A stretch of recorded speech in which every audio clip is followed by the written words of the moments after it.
Lisa Lundy, author of the Super Allergy Girl, Allergy and Celiac Cookbook, here to talk to you about 5 exciting ways on how to save time and money while you're on a special diet, whether you're on a gluten-free diet, a GFCF diet, or just an allergen-restricted diet.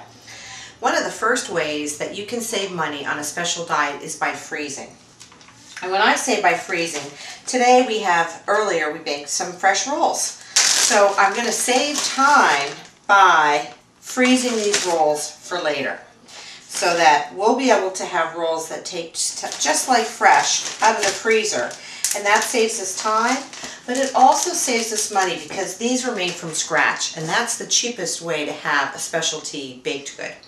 So the other thing you can do with freezing is you can make things like, here is a homemade shepherd's pie that can be used for for a lunch or a dinner. Very fast, very easy. And the way we do this is when we make shepherd's pie, we'll make a large casserole dish of it, and then the leftovers we'll save in individual containers. This happens to be a glass Pyrex. You can also do them in the metal cans and then heat them up in your oven. So that's freezing.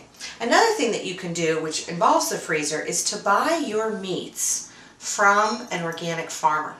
Now the cost savings on this for you can be upwards of $20 to $28, $25 a pound, because I've purchased beef at a grocery store at $32 a pound for hormone, antibiotic-free, preservative-free beef.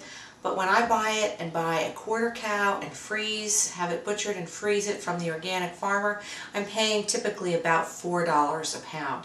So there's a great savings if you can buy, your meats, whether they're chickens or roasters or pork or turkey, from a specialty farmer that you can find, probably within, an hour or so from your geographic area.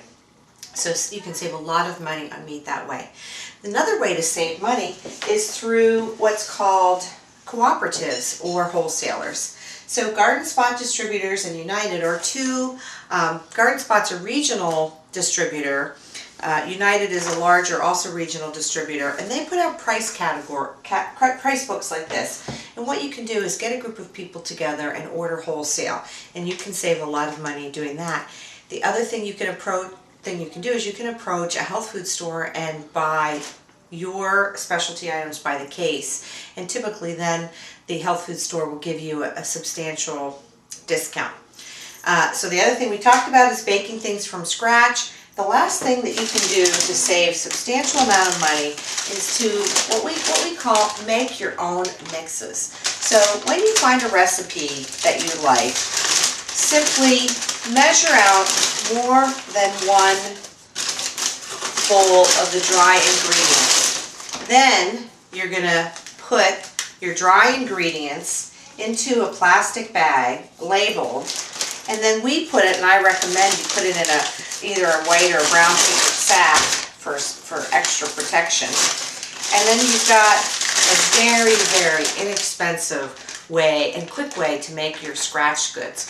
So there are some easy ways for you to save money and time.